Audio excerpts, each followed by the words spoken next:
What if the myths we dismiss, what if they still held real power? What if gods we've forgotten were actually still capable of shaping our world, maybe from the shadows? It's a fascinating thought, isn't it? It really is. And today, we're plunging into, well, a pretty shadowy realm. The lore around the god of the wild hunt, how he became this monstrous black stag. And the forgotten goddess involved, Selene. Exactly. The goddess of the moon and wilds, now called Selene. And these mysterious witch stones that seem to tie all their destinies together, and maybe ours too. It's quite remarkable how these ancient narratives, these threads from really forgotten histories, they weave together this story of love, betrayal, right, and a darkness that you feel still resonates today. We're not just looking at old legends here. We're sort of examining the potential roots of a conflict that feels like it's, well, building. Absolutely. It definitely feels like more than just history. Like, understanding this backstory is actually crucial to figuring out what might be coming next. So our aim in this deep dive is to really try and grasp why the god of the wild hunt fell, what Selene's long exile has truly meant. And the witch stones, of course. And yeah, the vital role these witch stones, and importantly, their wielders might play. We're about to connect some, let's say, ancient dots in a way that might really surprise you. So where should we start? The beginning feels right. With the god of the wild hunt in his original form. Yeah. Who was he before all this? Okay, yeah. Imagine this being of just pure majesty. A coat like winter snow, antlers of gleaming gold. That was the god of the wild hunt. Wow. He was deeply revered, by ancient druid tribes across the ocean. He wasn't just about the kill. He represented the whole cycle of the hunt, the natural order, that balance. The balance between life and death in the wild. You can almost picture it, those deep European forests, the sacred groves. Exactly, where his followers would honor him, see him as this vital force of nature. But beliefs change, don't they? Landscapes shift. What happened? How does such a powerful god get forgotten? Well, that's it. The rise of new faiths.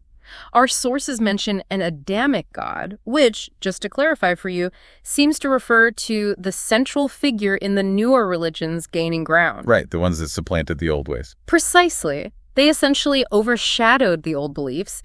His sacred sites were lost, maybe repurposed, his followers just dwindled, their beliefs got replaced. So he felt abandoned. His power waning. Seems like it. And that's when he looked across the ocean to the wild, untamed lands of the New World. Seeking refuge, really. It's quite a picture. A god, once mighty, now displaced. And it's in this new world that he encounters another ancient power, right? Tell us about the goddess. Yes. He finds the goddess of the deep earth, the jungles, these vast forests of the new continent, and he was immediately captivated by her, desired her deeply. But she didn't feel the same way. Apparently not romantically anyway. But he did find some solace there, a kind of peace within her domain. It seems like he found a measure of contentment just being near her, surrounded by her power. But that peace was fragile, we know that. What was the catalyst? What tipped him over the edge into that transformation? It's a classic tragedy, isn't it? Unrequited love, but twisted into something really destructive. This goddess, rooted in the earth, she saw him as maybe transient, a visitor. Okay. And then she turned her affections towards a mortal man, a human. Yeah. And for the god of the wild hunt, that rejection was just profound. It shattered something inside him. So his longing turned sour. Grief, then rage. Exactly that. The grief festered, became this consuming rage, and then this hunger for something much darker. And that led him, quite literally, into the darkness, into those primal caverns. Precisely. He sought out the most ancient, lightless places imaginable. Caverns where the darkness itself felt almost alive. The sources mention names, the things below, the whispering rod. Terrifying, aren't they? Primordial forces dwelling beneath the surface. And these entities, they apparently whispered his true name back to him, the name he once held in reverence. So they tempted him. With insidious promises, it seems. Their dark influence seeped into him, twisting his essence, filling him with this ancient malevolence, corruption. And the physical result, the transformation into the black stag. Describe that for us. It sounds horrific. It really is a disturbing image. When he emerged, he was just unrecognizable. His white fur, now pitch black, slick like tar. And the antlers. Those magnificent golden antlers were warped into these twisted branches, constantly wreathed in a spectral green fire, a fire that feels like it burns the soul itself. Not just physical fire, then. No. And even his hooves oozed this black filth. Wherever he walked, the land just withered and died around him. The god of the wild hunt was gone. consumed, replaced by something fundamentally wrong. The Black Stag, a perversion of what he was, born of shadow. Exactly. And this corruption spread to his domain too, didn't it? The Appalachian Exclusion Zone, the A.E.Z. Yes, the A.E.Z. is basically a mirror of his corrupted state. Twisted, diseased woods under this perpetual disorienting fog, rot-infested hollows everywhere. You mentioned the trees. Bleeding. Yeah, a black and red sap. It's described almost like they're in agony. And the creatures he commands now, nightmarish fusions of forest animals, tainted by that same green fire. So the land itself is hostile. It seems so, actively hostile to intruders. And the wild hunt still happens, but it's this grotesque parody led by monstrous, corrupted hunters. Awful. So clearly this Black Stag is incredibly powerful. What are his main strengths? Well, he's more than just a beast. He's a fallen, profane god. His presence alone seems to warp reality. Those whispers of the dark entities still cling to him, and hearing them is supposed to be an assault on your mind. And the green fire. Burns the soul, not just the body. Plus, once he starts hunting you, he's apparently relentless, inescapable, untiring. And his connection to the land makes him hard to destroy. Very. He's deeply tied to it, even in its corrupted form. The earth itself seems to resist his destruction. But surely even something like him must have weaknesses, vulnerabilities. The lore hints at a few possibilities. Faint glimmers, maybe? His true name, the one from before his fall. If someone could remember it, invoke it, maybe it holds power over him. Interesting. What else? There's talk of the last divine oak of the old forest, a sacred tree from before his time, supposedly hidden somewhere in the A.E.Z. A weapon made from it. That's the theory, yeah, that it could actually harm him. Also, the tears of the moon sapphires said to have formed from the goddess's sorrow when she saw what he became. What could they do? They might hold the power to purge his corruption, like a remnant of her old healing abilities. And maybe a part of his old self is still in there, still hurt. That's the most intriguing possibility, isn't it?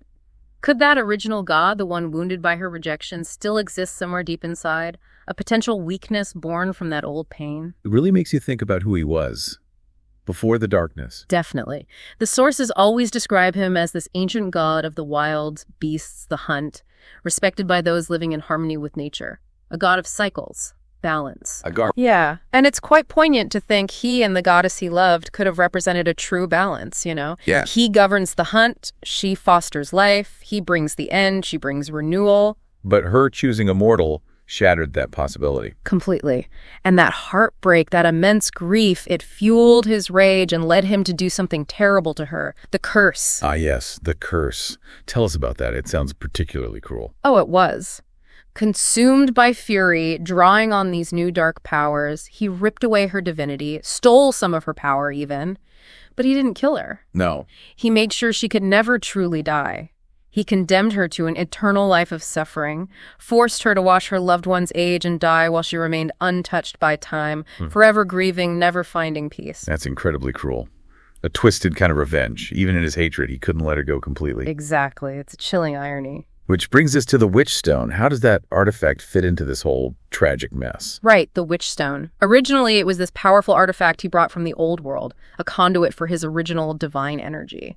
Intended as a gift for her. Yes, a symbol of their potential union, maybe a payment for the sanctuary she gave him, but then after his transformation, she used it against him. Oh. In desperation, she used the artifact, which still resonated with his uncorrupted essence, to bind him, temporarily at least, deep within her forests. And that stone, it eventually shattered, didn't it? Creating this link between her bloodline and him. That's the story. It became the source of this lasting, mysterious connection. Okay, so let's shift focus now to the goddess herself. Selene, as she's now known. What's her situation? What about her past? Selene is such a tragic figure, a goddess in exile, mother of a lost bloodline, burdened by that terrible curse of immortality.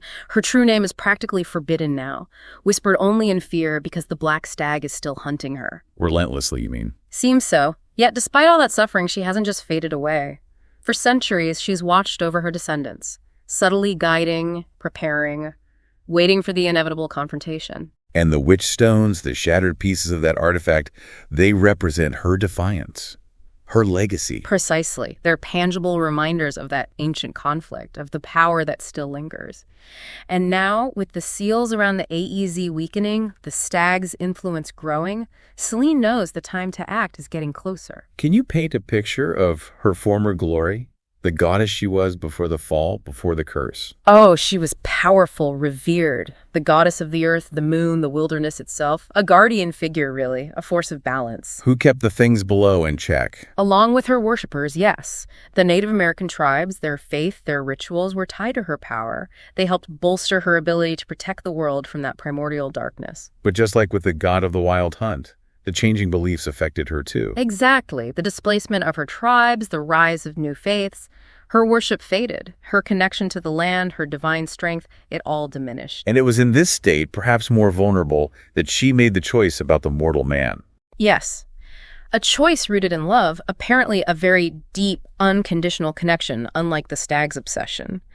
But choosing that mortal love, seemingly giving up her godhood for it, that inadvertently triggered everything. The stag's fall, her curse. And the specifics of that curse.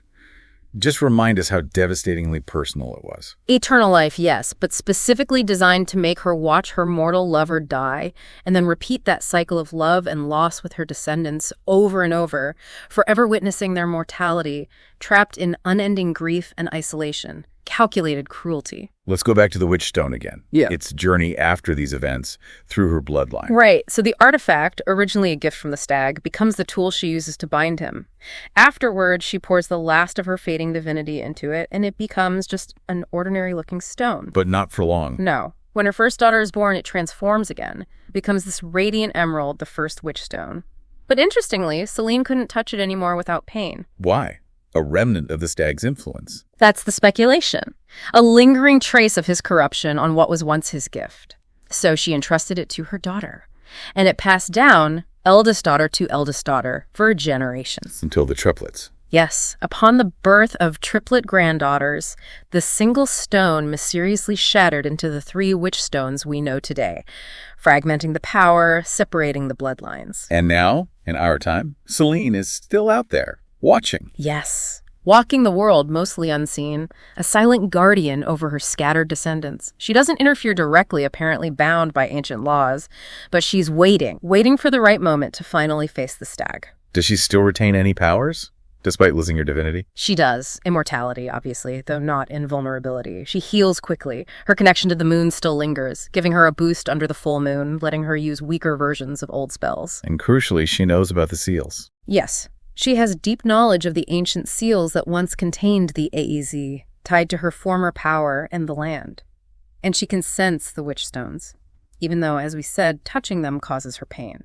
Another hint at the stag's connection. But that long, cursed existence must have left her with weaknesses too. Oh, absolutely. The curse of isolation is still a heavy burden, preventing deep connections. Her power is massively reduced from what it was. She's bound by ancient laws. And of course, the stag is always hunting her, a constant threat. So what's her ultimate goal now, after everything? Is it redemption? Not redemption, it seems. Her focus is singular now. The permanent undoing of the black stag, resealing the A.E.Z. to contain his corruption forever. And freedom for her descendants. Exactly. Liberation for her bloodline from this ancient shadow. Maybe then, after centuries of suffering, maybe she can finally find some kind of peace. Which leads us perfectly to the witch stones themselves. These fragments hold so much significance. What more can we say about them? Well, they're definitely more than just pretty gems. They're pieces of a goddess's power, a physical link to that forgotten war.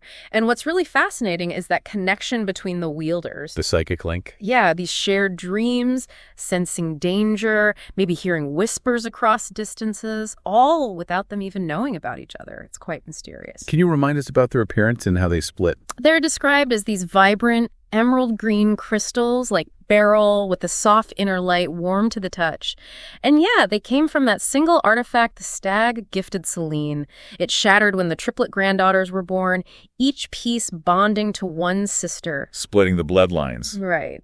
And each line's eldest daughter inherits her stone, usually totally unaware of its real nature or their connection to the others. But the stones grant common abilities to all wielders regardless. Yes, they all get accelerated healing, recover from fatigue faster, and have that deep psychic psychic link, shared dreams, sensing danger, maybe feeling echoes of each other's thoughts or emotions. Enhanced physical abilities, too. Yeah. And vision. Enhanced physical abilities, perfect vision, yeah.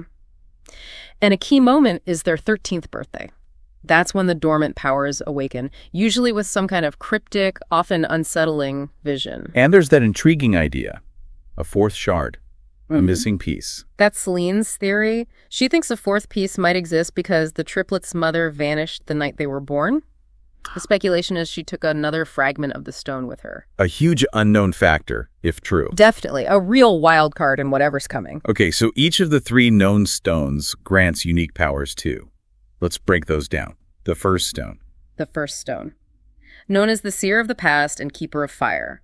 Its wielder gets pyrokinesis, creating, controlling fire. Yeah. And also retrocognition, seeing the past by touching things or being in places especially strong where there's been trauma or supernatural events. Got it. And the second stone? The second stone makes its wielder the Mind Walker and Keeper of Water. So hydrokinesis and cryokinesis control over water and ice, sometimes linked to their emotions. And the Mind Walker part? Heightened clairvoyance, glimpses of distant things, and telepathic intrusion, reading surface thoughts, pulling memories with touch, maybe even causing temporary hallucinations. Pretty intense. Wow, yeah. Okay, finally, the third stone. The third stone designates the Oracle and Keeper of the Winds. This one grants aerokinesis, manipulating air and wind.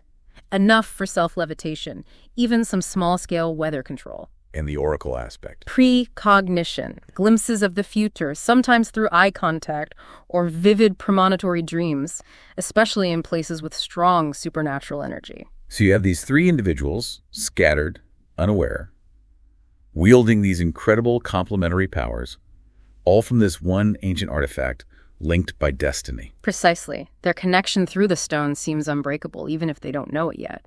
And with the black stag's shadow looming larger, it feels inevitable they'll be drawn together. Forced to confront a history they never knew. And forced to choose, will they unite? Can they stand against this ancient evil together? So as we wrap up this deep dive, what are the really key takeaways about the Black Stag, Celine, and these witchstones? Well, we've traced this tragic fall, haven't we? A benevolent god twisted by grief and darkness into something monstrous. And the centuries of suffering for the goddess Celine, stripped of her power, cursed but still watchful, seeking an end to it all. Right, and then the witch stones, these fragments of power, symbols of loss, but also resilience, now in the hands of unsuspecting descendants, all seemingly heading towards a collision with this ancient conflict. It really leaves you, the listener, with a compelling question, doesn't it? What role will these separated descendants with their fragmented ancient power actually play in the final battle against the Black Stag? Yeah, can the echoes of that ancient love and betrayal truly be the key to defeating such primal darkness? And what about that possible fourth shard? Is it hope, or just another danger lurking in the shadows? So many unknowns. It really does make you wonder about the hidden currents, the forgotten lore shaping our world even now, doesn't it? It certainly does. It's a powerful reminder that the past, even the mythical past, has a long reach. It keeps echoing into the present. Thank you for joining us on this deep dive. We hope it sparked your imagination, left you thinking about the hidden layers all around us.